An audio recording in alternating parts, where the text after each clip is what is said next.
உள்ளூர் செய்திகளை உலகளவில் தெரிந்து கொள்ள எங்களோடு இணைந்திருங்கள். மை வெளிச்சம் டிவி.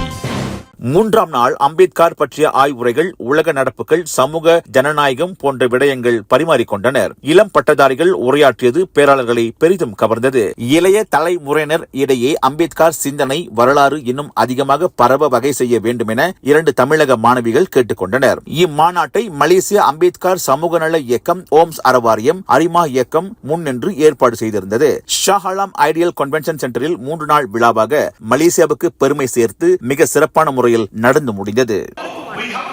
நம்ம இன்னைக்கு 133வது அகில உலக மாநாட்டிலையும் 130வது அம்பேத்கருடைய பிறந்த நாள் விழாலையும் இருக்கும்.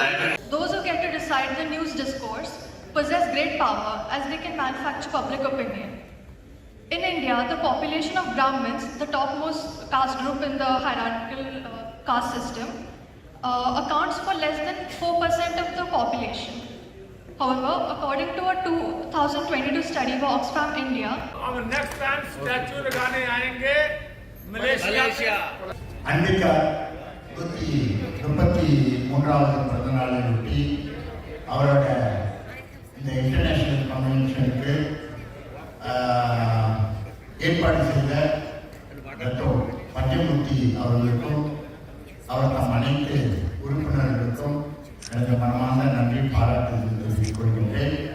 இதுக்கு உதவிகரமாக இருந்த பொம்பே அம்பேத்கர் இயக்கத்துக்கும் நாட்டிலிருந்து மற்ற வெளிநாட்டிலிருந்து வந்திருக்கின்ற அனைத்து அம்பேத்கர் இயக்கங்களுக்கும் எனது மனமார்ந்த நன்றி பாராட்டு தெரிவித்துக் கொள்கின்றேன். கடந்த 3 தினங்களாக இந்த நிகழ்விலே முதல் நாளாக காலாண்டினர், 2வது நாளாக நேற்று நமது பிரதமர் அதிகாரப்பூர்வமாக திறந்து வைத்திருந்தார். இன்று 3வது நாள் இன்று ஆய்வுக்கட்டுரைகள் சமர்ப்பிக்கப்பட்டிருக்கிறது. இந்த நிகழ்வில் கலந்து கொண்ட அனைத்துலக பேராளர்களுக்கும் இந்நாட்டு பேராளர்களுக்கும் எனது மனமார்ந்த நன்றி வாழ்த்துக்கள் தெரிவித்துக் கொண்டு விடைபெறுகிறேன். நன்றி, வணக்கம்.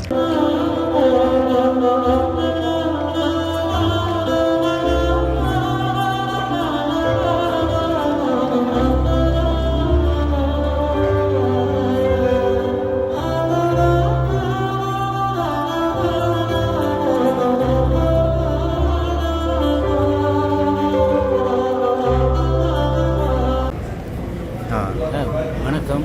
இந்த பேராளர் மாநாடு 3 நாளைக்கு டாக்டர் அம்பேத்கருடைய பிறந்த நாள் முன்னிட்டும் அனைத்துலக மாநாடு 3 நாள் நடந்துச்சு. இந்த 3வது நாளில் இந்த 2வது நாள் மாநாட்டை மாண்புமிகு டாக்டர் ஸ்ரீ அன்வார் இப்ராஹிம் நமது நாட்டு பிரதமரை திறந்து வச்சு சிறப்பாக உரையாற்றினார். இந்த மாநாடு ஒரு வரலாறு மிக்க ஒரு மாநாடாக அமைஞ்சிருக்கு. ஆனால் பிரதமரே இந்த மாநாட்டை திறந்து வைக்கிறாங்கன்னா அது மக்களுக்கு, எங்கள் இந்திய மக்களுக்கு பெரிய ஒரு பெருமையாக நாங்கள் கருதுகின்றோம். அதே போல் இந்த மாநாட்டில் நிறைய பேர் கலந்துக்கிட்டாங்க. அதே போல் இன்னும் பேராளர்களுக்கு அமெரிக்கா, ஜப்பான் போன்ற USA போன்ற கனடா போன்ற நாடுகளெல்லாம் ஏறத்தாழ ஒரு 13-14 நாடுகளிலிருந்து பேராளர்கள் கலந்துக்கிட்டு சிறப்பு செய்திருந்தார்கள். இது சிறப்பு மிக்க மாநாடாக அமைஞ்சது. எல்லோருக்கும் அது பெருமையாக இருக்கின்றது. அது கடத்தி இன்றைக்கு பேராளர்கள் விவாதம் பண்ணக்கூடிய ஒரு நாள். அவங்களுடைய பேப்பர் ப்ரெசன்டேஷன்லாம் செஞ்சுருக்காங்க.